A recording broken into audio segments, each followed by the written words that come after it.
जय हिंद दोस्तों, कंटिन्यू करते हैं अपनी हिस्ट्री की क्लासेस। हमने कल की प्रीवियस क्लास में हमने कौन सा टॉपिक कवर किया था, वो था जैन धर्म से संबंधित। आज हम जो कवर करेंगे वो आपका रहेगा बौद्ध धर्म से संबंधित। तो जैन धर्म में हमने क्या क्या कवर किया था उसका क्विक रिवीजन लेते हैं 1-2 मिनट में, उसके बाद आज की क्लास को हम प्रोसीड करते हैं। तो फटाफट जानते हैं हमने क्या बताया था। जैन धर्म के संस्थापक या पहले तीर्थंकर हमारे कौन थे, तो मैंने आपको बताया था जो हमारे पहले तीर्थंकर थे वो ऋषभ देव थे। और तीर्थंकर का मतलब बताया था वह व्यक्ति जो आपको संसार में दुख और सुख से पार कराने में हेल्प करता है, उसको बोलते हैं तीर्थंकर। जैसे कि आपका कोई टीचर आपको पढ़ा रहा है, आपको कठिनाई से निकाल रहा है, इसी प्रकार आपका तीर्थंकर भी होता है जो आपको दुख और सुख से निकाल रहा है और आपको जीवन जीने का तरीका बता रहा है। ठीक है, तो इसको बोलते हैं तीर्थंकर। फिर हमारे टोटल 24 तीर्थंकर हैं। हम 24 को नहीं पढ़ेंगे, ये बात मैंने आपकी कल की प्रीवियस वीडियो में बताई है। तो हम पहला पढ़ेंगे, 23वां पढ़ेंगे और 24वां पढ़ेंगे, क्योंकि अक्सर क्या होता है जो चीज़ इंपॉर्टेंट होती है उसको देखा जाता है, जो नहीं इंपॉर्टेंट होती है उसको नहीं पढ़ा जाता है।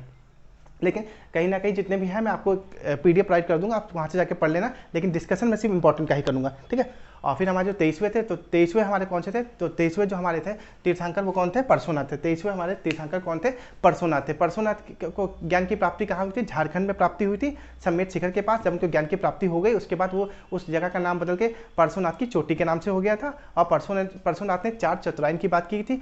कौन कौन से थे, झूठ ना बोलना, चोरी ना करना, हिंसा ना करना, झूठ ना बोलना, चोरी ना करना, हिंसा ना करना और धन संग्रह ना करना। ठीक है, तो इन्होंने 4 चतुराइन की चर्चा की थी। उसके बाद हमारे जो आते हैं कौन से, जो हमारे 24वें तीर्थंकर है, तो हमारे 24वें तीर्थंकर कौन से, तो वो महावीर स्वामी। महावीर स्वामी बहुत इंपॉर्टेंट है क्योंकि इनको देखा जाए तो वास्तविक संस्थापक इनको ही बोला जाता है। ठीक है, तो महावीर स्वामी के बारे में कुछ जान लेते हैं फटाफट। तो महावीर स्वामी क्या था, महावीर स्वामी के पिता का नाम था सिद्धार्थ, इनकी माता का नाम था त्रिशला और इनकी भाई था उनका नाम था नंदीवन। इनकी बहन थी, इनकी बहन का नाम था प्रियदर्शनी और जिनके साथ इन्होंने अपनी बहन की शादी की थी उनका दामाद का नाम था जमाली। और उनको ज्ञान की प्राप्ति कहाँ कहाँ हुई थी, तो उनकी ज्ञान की प्राप्ति हुई थी इनको वो जमरिका ग्राम था, एक शाल वृक्ष के नीचे ऋजुपालिका नदी के किनारे इनको ज्ञान की प्राप्ति हुई थी। 30 वर्ष की अवस्था में क्या किया था, इन्होंने घर को त्याग दिया था। 12 वर्ष की कठोर तपस्या के बाद इनको ज्ञान की प्राप्ति हुई थी। और ज्ञान प्राप्ति होती उसमें एक शब्द दिया गया, कौवल्य बोला गया। इनको जब ज्ञान की प्राप्ति हो गई थी तो उनको निग्रोथो बोला गया था, जीन बोला गया था। किसको, महावीर स्वामी को। हमने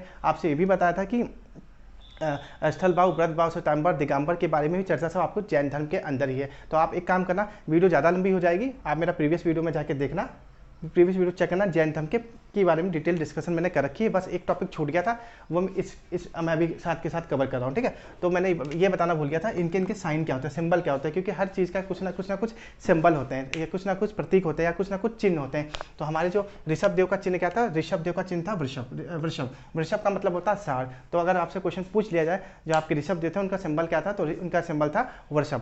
तो यार ऋषभ वर्षभ याद करना बहुत आसान है। ऋषभ वर्षभ और वर्षभ मतलब होता है साढ़। फिर आता है आपका परशुनाथ आपके 23वें थे, ये आपके पहले थे, ये आपके 23वें थे और ये आपके 24वें थे। तो ऋषभ वर्षभ परशुनाथ में क्या है, आप देख रहे हो कि नाक के ऊपर फन बना हुआ है, तो सांप का फन, परशुनाथ सांप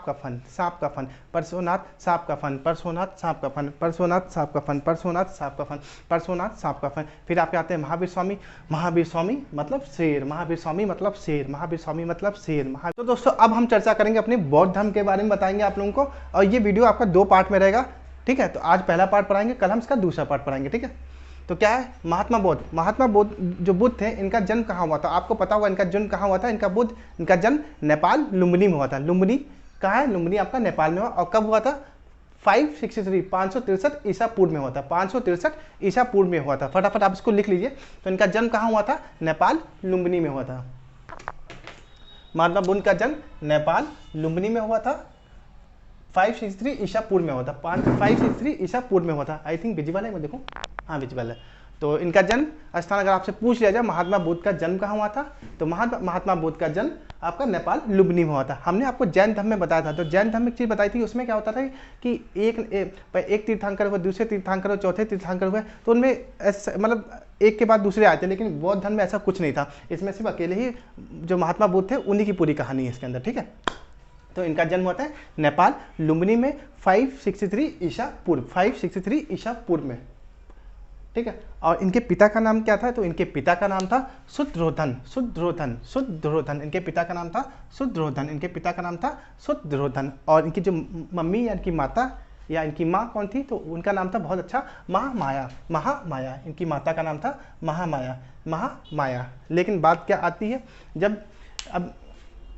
जब ये पैदा होने वाले थे, जब ये अपनी माँ के पेट में थे, तो जो ये आपके थे शुद्धोधन, तो इनसे जो वहाँ के ऋषि मुनि लोग थे, तो इनसे बोले थे कि जो आपका बेटा जो अभी तक माँ की पेट में है, ये जब संसार में निकल के आएगा, मतलब जब जन्म लेगा, तो ये क्या है, बहुत ही गुणवान होगा, बहुत ही ज्ञानी होगा और लोगों को सच्चाई के रास्ते पर लेके जाएगा। लेकिन इसको मोह माया से प्यार नहीं रहेगा, घर से प्यार नहीं रहेगा, धन से प्यार नहीं रहेगा, दौलत से प्यार नहीं रहेगा, और वो घर त्याग के वो चला जाएगा, तपस्या करने चला जाएगा।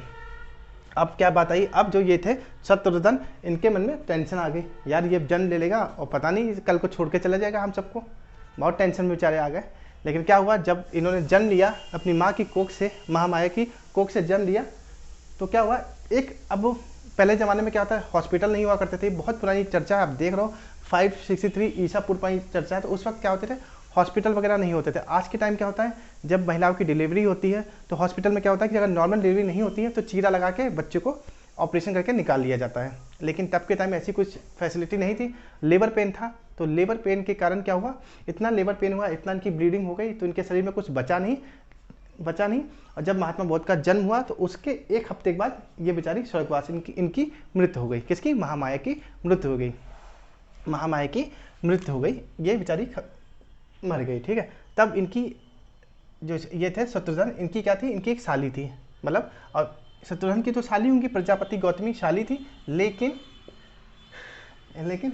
जो आपके गौतम बुद्ध का बचपन का नाम सिद्धार्थ था। ठीक है, लेकिन जो सिद्धार्थ है वो उनकी मौसी लगती थी, क्योंकि इनकी माँ थी, माँ तो खत्म हो गई, जो माँ की बहन थी वो कौन थी, इनकी मौसी थी। तो क्या होता था पुराने ज़माने में, क्या लोग सोचते हैं अगर हम दूसरी शादी करके ले आएंगे तो जो मेरा बच्चा पहला बच्चा है उसको लोग ढंग से, मतलब जो दूसरी माँ सौतेली माँ लेके आएंगी, प्यार नहीं करेंगे। अक्सर आजकल भी टाइम में देखा जाता है कि आपने नोटिस किया होगा, जो सौतेली माँ या सौतेली लोग होते हैं वो अपने ही खून को ज़्यादा प्यार करते हैं, ना कि दूसरे बच्चों को ज़्यादा प्यार करते हैं।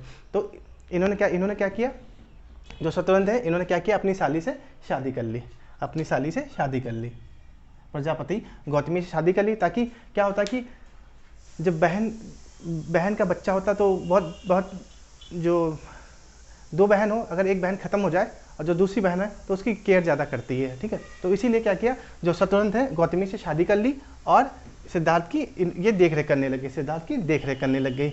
और ये सब जो किस कुल से थे, ये लोग शाक्य कुल के थे। ये सब लोग किस कुल के थे, तो शाक्य कुल के थे। अब क्या हुआ, वो एक हफ्ता बीता तो बेचारी महामाया मर गई। तो इनकी देख रेख फिर कौन, बचपन से इनकी देख रेख किसने की है, तो प्रजापति गौतमी ने की है। और ये कौन थी, सिद्धार्थ की, मतलब गौतम बुद्ध का बचपन का नाम क्या है, सिद्धार्थ। वो सिद्धार्थ की कौन थी, तो ये सिद्धार्थ की मौसी थी। और पहले कहीं ना कहीं जब ये महामाया जिंदा थी तो ये शत्रुघ्न की शाली थी, लेकिन जब महामाया गुजर गई तो अभी इनसे शादी हो गई, तो उनकी पत्नी हो गई शत्रुघ्न की। फिर ये जब पैदा हुए, आप पहले जब मैंने बताया कि ऋषि मुनि लोगों ने बोल दिया था कि ये मोह माया त्याग देंगे और चले जाएंगे दुनिया से, इनको घर बार से प्यार नहीं रहेगा, धन दौलत से आपसे प्यार नहीं रहेगा। अब क्या हुआ, जो बेचारे ये शत्रुघ्न को बड़ी टेंशन हो गई, यार ये आ तो गया है दुनिया में, जन्म भी ले लिया है, लेकिन कल को ये घर वर त्याग देगा, अब हम क्या करेंगे, ये हमारा एक ही बेटा है और घर छोड़ के चला जाएगा तो लोग क्या बोलेंगे, इसको हम कैसे रोकें। तो लोग, वहाँ के आसपास के लोग थे, जो उनके शत्रुघ्न के जो दोस्त वगैरह थे, उन्होंने कहा कि सर अरे सुनो यार, मैं तुमको एक चीज़ बताता हूँ, ये सब रोकने के लिए। और उन सब चीज़ों की जड़ क्या है कि आपको बेटे को कौन बांध सकता है, कौन रोक सकता है, आप नहीं रोक सकते। आपकी जो वाइफ थी, जो उनकी माता थी, वो तो गुजर गई। अब ये जिन मौसी है, रोक वो भी नहीं सकती, क्योंकि इनके उसमें लिखा ही है कि ये घर त्याग देगा, घर भर त्याग देगा, मोह माया में चक्कर में नहीं पड़ेगा। तो उनके दोस्त ने क्या किया, शत्रुघ्न के दोस्त ने इनको आइडिया दिया, एक काम कर, इस लड़की की शादी करा दे, जब ये लड़की के चक्कर में पड़ जाएगा तो मेरे ख्याल से नहीं छोड़ के जाएगा। फिर तब इनकी शादी कराई गई, किसकी, महावीर स्वामी की शादी कराई गई। किससे शादी कराई गई, एक 16 साल की कन्या थी, 16 साल की कन्या से महावीर की महावीर निकला क्या मेरे मुँह से बार बार, महावीर स्वामी, सॉरी यार, महात्मा बुद्ध, हाँ, महावीर स्वामी तो जैन धर्म में थे। और ये आपके बौद्ध धर्म में क्या थे, महात्मा बुद्ध थे। तो महात्मा बुद्ध की शादी किससे करा दी गई, यशोधरा से, और उसकी उम्र क्या थी, 16 साल। और इनसे बोला गया देखो ये जो बुद्ध जी हैं इनको दुनिया से लालच नहीं है, पैसे का लालच नहीं है, आपको क्या है इनको बांध के रखना है, सच धस के रखना है, आपको सच धस के रहना है, ताकि ये आपकी तरफ हमेशा आकर्षित रहें और दुनिया की तरफ ना जाएं। तो भैया ये सब कुछ वो काम करती थी, सारे काम रोज़ सस्ती थी, संवरती थी, ताकि जो आपके ये महात्मा बुद्ध थे इनका मन कहीं ना विचलित हो, मतलब मन मोह माया त्याग पे ना जाए। बेचारी रोज़ सुबह सुबह तैयार होती थी, रोज़ लाली लिपस्टिक जो भी लगाना होता था लगा के बैठा करती थी, और ताकि ये घर न त्यागें और हमारे चक्कर में लगे रहें और घर में ही रहें। तो ये सारी ये चीज़ बताई। उसके बाद अब बताते हैं आगे और चर्चा करते हैं आप उनसे। फिर क्या हुआ, इनकी शादी कर दी गई यशोधरा से, सॉरी यशोधरा से। फिर काफ़ी दिन अपनी वाइफ के साथ में रहे महात्मा बुद्ध और अपना जीवन आराम से व्यतीत किए। फिर एक दिन के मन में फिर वैराग्य आया कि बोले नहीं यार, मुझे महल से बाहर जाके देखना है कैसा है क्या है। तो वहाँ के जो उनके पिता थे शत्रुघ्न, बुद्ध जी के जो पिता थे शत्रुघ्न, उन्होंने क्या किया, मेरा बेटा आज लगता व्याकुल है, वो घर मतलब महल का भ्रमण करना चाहता है। तो उन्होंने कहा कि अगर ये दुख और सुख देख लेगा, दुख लोगों का देख लेगा तो पक्का ही घर त्याग देगा। तो इन्होंने सबको आज्ञा दी, बोला एक काम करो, ये जिस रास्ते निकलेगा उस रास्ते को बिल्कुल साफ सुथरा कर देना, कोई उसके रास्ते में कोई बाधा ना आए। अगर बाधा आ गई और उसने देख लिया तो ये पक्का घर छोड़ छाड़ के चला जाएगा। तो इनका जो घोड़ा था, किसका घोड़ा था, वो बौद्ध जी का घोड़ा था। घोड़े का नाम था कंतक, घोड़े का नाम था कर्तक, और सारथी मतलब होता है जो घोड़े की लगाम को या घोड़े को पकड़ के चलता है, उसको बोलते हैं सारथी। तो सारथी का नाम था चन्ना। तो उस बंदे ने क्या किया, बौद्ध जी को घोड़े पे ढाला और लेके चल दिया। अब चलते चलते बात करते रहे। अब जैसे ये आगे बढ़े तो वो जो रास्ता, जैसे कि आपने देखा होगा प्राइम मिनिस्टर या प्रधानमंत्री जब भी आते हैं तो उस एरिया को क्लीन कर दिया जाता है, और जितना भी ट्रांसपोर्टेशन होता है या कोई भी व्यक्ति होता है सबको वहीं पे स्टॉप कर दिया जाता है, भैया यहाँ से एक वीआईपी गेस्ट बंदा निकल रहा है तो कोई बीच में नहीं आएगा, ताकि जो हमारे प्राइम मिनिस्टर हैं या हमारे जो मुख्यमंत्री उनको ना पता चल पाए कि इनके राम राज्य में क्या चल रहा है। उनके सामने तो सब कुछ हरा भरा, लेकिन पीठ पीछे सब सूखा सूखा। तो कुछ इसी तरह बौद्ध के टाइम भी, इनके टाइम भी था, महात्मा बौद्ध के भी टाइम था, इनके पिता ने कुछ ऐसा ही करा दिया था। तो ये जब अपने सारथी चन्ना के साथ घोड़े साथ निकले तो आगे बढ़े तो उन्होंने देखा क्या, तो महात्मा बुद्ध क्या हुआ, धोखे से क्या होता है कभी भी गलतियां हो ही जाती है किसी ना किसी व्यक्ति से। तो क्या हुआ, तो जो रास्ता बिल्कुल साफ कराया था उसी रास्ते में धोखे से क्या हुआ, एक बूढ़ा व्यक्ति आ गया, वृद्ध व्यक्ति आ गया, मतलब बूढ़ा व्यक्ति उसी रास्ते में आ गया, उसी रास्ते में एक बूढ़ा व्यक्ति आ गया। तो महात्मा बुद्ध ने कहा अरे ये कौन है, तो जुगुड़ दुगुड़ करके चल रहा है, तो कांप रहा है। तो इनका जो साथी चलना था इसने तो पूरी दुनिया देख रखी थी, लेकिन महात्मा बुद्ध ने पूरी दुनिया नहीं देखी थी, वो तो सिर्फ एक अपने महल में ही रहते थे। तो उन्होंने कहा कि ये महाराज ये व्यक्ति हो गया है बूढ़ा, इसका पट्टा कटने वाला, अभी जाने वाला भगवान पास, तभी कांप रहा है। महात्मा बुद्ध ने कहा अरे ऐसा कैसे हो सकता है, एक हम भी बूढ़े हो जाएंगे। तो चंद्र ने कहा हाँ महाराज, एक दिन हम भी बूढ़े होंगे, आप भी बूढ़े होंगे, आपके पिता भी बूढ़े होंगे, और आपकी पत्नी जिससे जो आपसे बहुत प्यार करती है वो भी एक दिन बूढ़ी हो जाएगी। अब महात्मा बुद्ध बेचारे टेंशन में आ गए, उनको नहीं पता था कि ये सब होगा। वो सोचे जैसा हम अभी हैं वैसे हमेशा रहेंगे, हम बूढ़े नहीं होंगे। फिर आगे धीमे धीमे बढ़े, फिर देखा बीमार व्यक्ति, एक आदमी को देखा कि एम्बुलेंस जा रही है, उसको लेके जा रही है। अब बोले अरे ये क्या है, इसको कौन सी गाड़ी लेके जा रही है। बोला चन्ना बोला अरे महाराज ये आदमी बीमार हो गया है, दवा दारू के लिए डॉक्टर के पास जा रहा है एम्बुलेंस में, इसका पत्ता आधा कट चुका है भगवान के पास जाने के लिए। तो बोला ये मेरे साथ भी होगा। कह रहे महाराज अगर कोई तकलीफ आएगी शरीर में तो आपके साथ भी होगा, आपकी बीवी के साथ में भी होगा। आप बेचारे बड़ी टेंशन में आ गए, बोले अब हम क्या करें। फिर धीमे आगे उनके साथी जब उनको आगे लेके चला तब देखा क्या, देखा शव देखी, एक सफेद कपड़े में कुछ बंधा हुआ देखा और लोग वहाँ पे खड़े थे। तब बोले अरे ये क्या चीज़ है। बोले महाराज इसका पत्ता कट चुका है, ये आदमी जा चुका है दुनिया से। अब बोध जी बड़े टेंशन में, कहे हम भी मर जाएंगे एक दिन। बोले आप भी मर जाओगे, आपकी पत्नी भी मर जाएंगे, हम भी मर जाएंगे, आपके पति भी मर जाएंगे, आपके पिताजी भी मर जाएंगे, और आपकी जो महामाया आपकी माता थी वो तो आपको जन्म देके ही मर चुकी थी। अब महात्मा बहुत बड़े दुखी, बोले हम मरी मन सोचे थे कि हमको तो दुनियादारी पता नहीं था, हमने तो कुछ देखा ही नहीं है, सुख और दुख।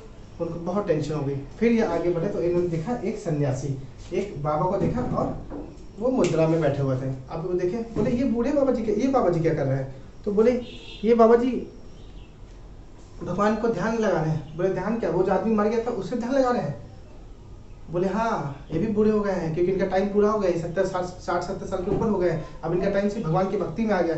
अब सिर्फ वो घर को घर को भूल गए हैं, भगवान में लीन हो गए। तब महात्मा बहुत बड़े टेंशन हुए, घूमते घामते वापस आए और घर आते ही क्या किया, इनके मन में एक इच्छा जगी जो वैरागी करने की इच्छा थी। बोले कि हम अपना घर अब त्याग देंगे। इन्होंने दुनिया की मोह माया देख ली थी, अब बोला कि हम वैरागी कर लेंगे, घर को त्याग देंगे। अभी हालांकि पूरी दुनिया नहीं देखी थी, सिर्फ महल महल के अंदर की दुनिया देखी थी, जहाँ रहते थे वहीं तक की दुनिया देखी थी। और उनके मन में तुरंत ही बात आई, भैया हम दुनिया में नहीं रहेंगे, हम ये सब मोह माया छोड़ छाड़ के क्या करेंगे। और पहले से ऋषि मुनि लोग बोल चुके थे कि ये मोह माया त्याग देगा, चक्कर में नहीं पड़ेगा। और वही इनके अंदर मन के अंदर बात भी बैठी थी, ये सब देखे और इनके मन में आया कि भैया अब हमको गृह त्याग करना। अब घर पे आए, बीबी से बोले, अपने पापा से बोले, अब हम नहीं रहेंगे, हम गृह त्याग देंगे, हम नहीं जीवन जी पाएंगे। अब इनके पापा बड़े टेंशन में। तब तक क्या हुआ, जो इनकी वाइफ थी यशोधरा, वो थी प्रेग्नेंट। और उसी टाइम क्या हुआ, इनकी डिलीवरी हो गई, इनकी वाइफ की डिलीवरी हो गई। अब आप जानते हो राजा महाराजा में क्या होता है सर, राजा महाराजा में जब कोई बच्चे की जन्म लेता है और जब लड़की जन्म लेती है, सॉरी जब लड़का जन्म लेता है तो खासकर बहुत ज़्यादा खुशी होती है। हम लोग के जो आज का समाज क्या है, लड़का पैदा करने के चक्कर में 10-10 लड़कियां पैदा कर लेंगे, पर फुल स्टॉप तभी लगेगा जब एक लड़का पैदा होगा। लेकिन इनके टाइम तो क्या था, अब इनकी खुशनसीबी थी महात्मा बुद्ध की, इनका जो पहली संतान थी वो लड़का ही निकली। अब जो महारानी थी, अब पुराने जमाने में होता था जो महारानी होती थी, अगर खुशी खुशी आके महाराजा या उनके पति को बताती थी कि आपको पुत्र या पुत्री है, तो उसको कुछ ना कुछ गिफ्ट में दिया जाता था। तो वो जब उनकी पुत्री, जब उनका लड़का हुआ, वो दौड़ती दौड़ती आई, महाराज की जय हो, महाराज की जय हो, महाराज की जय हो, आपको बेटा हुआ है। जब चौक जब सुने बेटा हुआ है, चौक एकदम से बेटा हुआ है। वो बोले अरे ये क्या हो गया यार, मैं तो अपना बीवी बच्चे घर बार, बीवी पापा मम्मी तुम्हें पहले जा चुकी, अपना घर बार छोड़ के मैं त्याग करने जा रहा था, और कहाँ से ये टपक पड़ा, कहाँ से ये टपक पड़ा, मेरा बाधा बन के आ गया, मेरे रास्ते में बाधा बन के आ गया। तभी उनके मुंह से एक शब्द निकला, राहुल। तो उनके बेटे का नाम क्या था, उनका बेटा का नाम क्या था, राहुल। राहुल मतलब होता है रास्ते का बाधा। मन में बोल रहे थे कि ये मेरे रास्ते का कांटा बन के आ गया है। तो ठीक उनके मुंह से निकल गया राहुल। अब जो वहाँ पे जो संदेश लेके आई थी, वो बोली, उनके जो बोझ थे उनके मुंह से निकला राहुल। तो उन्हें सोचा कि अरे लगता है सर महाराज ने इनका नामकरण कर दिया राहुल राहुल। अब वो चिल्लाने लगे राहुल राहुल। अब उस पगली को क्या पता कि महाराज अपने मन में क्या सोच रहे थे, और इसी चलते उनके बेटे का नाम पड़ गया राहुल। फिर महात्मा बुद्ध ने आखिरी में क्या किया, आखिरी में उनके मन में जो वैराग्य उत्पन्न हुआ था, उसी के कारण उन्होंने 29 वर्ष की अवस्था में अपने घर को त्याग दिया था। अपने घर बार को सब कुछ छोड़ छाड़ के 29 वर्ष की अवस्था में निकल लिए घर से। और फिर वहां से निकलने के बाद इन्होंने क्या किया, जब ये सब बातें हो गई, उनका बेटा भी राहुल नामकरण भी हो गया, सब कुछ हो जाने के बाद, लेकिन फिर भी उनके मन में ऋषि मुनि ने पहले से बोल दिया था इनको, भैया घर छोड़ेंगे तो छोड़ेंगे। अब तब भी इनके मन में वैराग्य उत्पन्न ही था कि हमको घर छोड़ना है तो छोड़ना। तो उन्होंने क्या किया, 29 वर्ष की अवस्था में घर त्याग दिया और निकल लिए घर से बाहर। फिर वहां से निकलने के बाद उन्होंने क्या किया, आलम कलाम से जो सांख्य दर्शन की शिक्षा किससे ली, आलम कलाम से ली। सांख्य दर्शन की शिक्षा किससे ली, आलम कलाम से ली। और योग दर्शन की शिक्षा किससे ली, रुद्रक राम से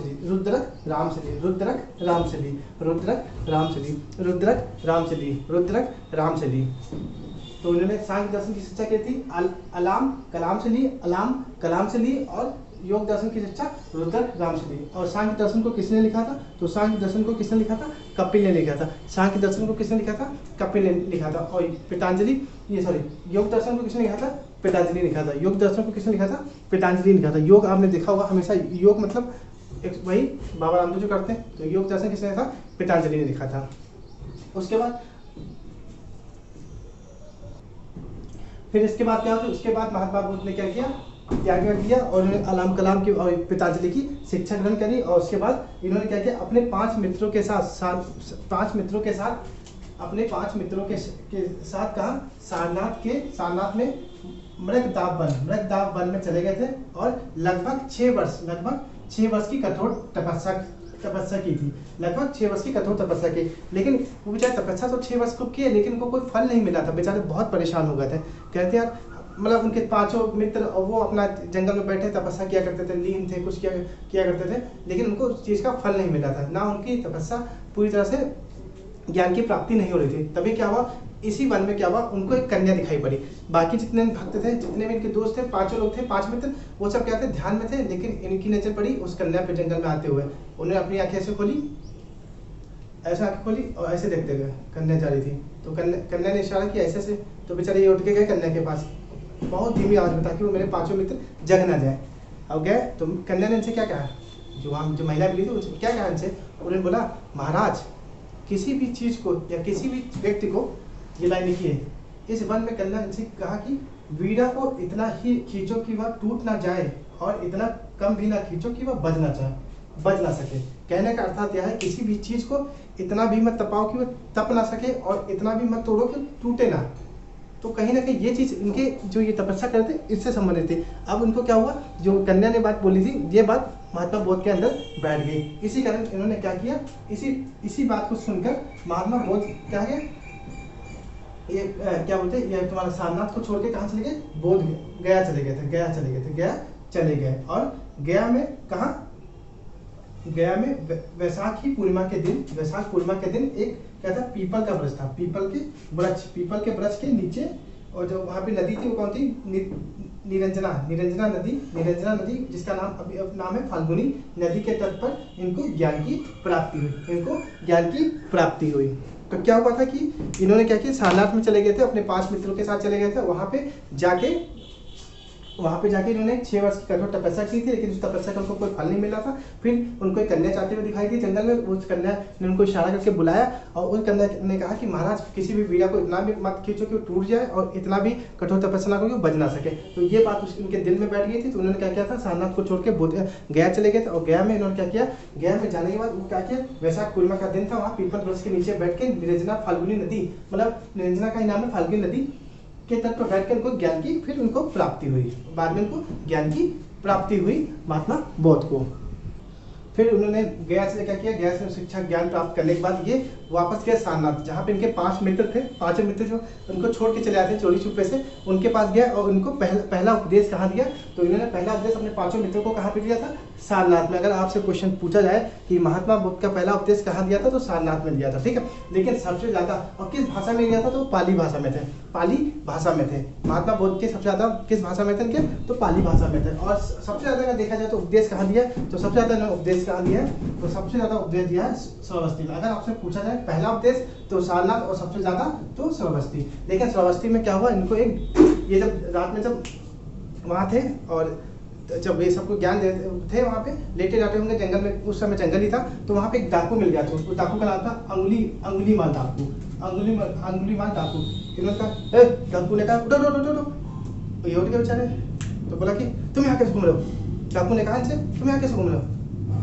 तो बोला तुम यहाँ कैसे घूम रहे हो। फिर महात्मा बोले कहा तुम यहाँ कैसे घूम रहे हो। बोला कि मेरा तो रात का काम है, मैं रात को ही निकलता हूँ चोरी चकारी करने के लिए। तो महात्मा बुद्ध ने कहा देखो बेटा, तुम्हारा काम है, तुम डरपोक हो, हम डरपोक नहीं है। हमारा जब मन करेगा तब हम निकलेंगे, दिन में नहीं निकलेंगे, रात में निकलेंगे। लेकिन तुम दिन में नहीं निकल सकते, दिन में निकलोगे तुम मार दिए जाओगे, सिर्फ तुम रात में निकल सकते हो। जो डाकू था भड़क गया, ये साला हमको कैसे बोल रहा है, ये हमको कैसे बोल रहा है। डाकू भड़क गया बहुत के ऊपर, बोले ये हमको कैसे बोल रहा है, हम चाहते भी तुम्हें गर्दन तोड़ दें। तो बोले हाँ तुम मेरी गर्दन तोड़ दो। महात्मा बुद्ध ने कहा तुम मेरी गर्दन तोड़ दो। डाकू चौंक गया कि ऐसा कभी कोई बोला नहीं था। तो ऐसी बातें चलती रही, धीमे धीमे चलती रही। और फिर क्या हुआ कि जो उंगली नामक डाकू था, ये भी महात्मा बुद्ध का क्या बन गया, शिक्षा ले ली। महात्मा बुद्ध से इसने शिक्षा ली। कहीं ना कहीं महात्मा बुद्ध ने अपनी बातों में इसको कन्वर्ट कर लिया, उंगली नामक डाकू को, और उसको शिक्षा दी। और फिर महात्मा बुद्ध के 2 मेन शिष्य थे, एक आनंद था, एक उपाली था। ये याद रखना, आनंद और उपाली। महात्मा बुद्ध के दो मेन जो वो थे, क्या बोलते हैं, प्रिय शिष्य थे, वो आनंद और उपाली थे। जिसमें थे आनंद बहुत ही क्या था, थोड़ा वैसे था, चतुर मिजाज का। वो कहता था, महात्मा बुद्ध से बोलता था, अरे महात्मा जी एक काम करो ना, ये बौद्ध धर्म में क्या करो, महिलाओं को भी एंट्री दो, इनके बिना हमारा जीवन नहीं चल पाएगा। ये थोड़ा चटक मटक टाइप का इंसान था। तो इसके कहने पर महात्मा बुद्ध ने महिलाओं को बौद्ध धर्म में एंट्री दी। लेकिन जब इसने एंट्री दी थी, जब महात्मा बुद्ध ने एंट्री दी महिलाओं को, तब महात्मा बुद्ध ने एक चीज बोली थी कि अब यह धर्म ज़्यादा लंबा समय नहीं चल पाएगा। अब यह जो धर्म है वो ज़्यादा लंबा समय तक नहीं चल पाएगा।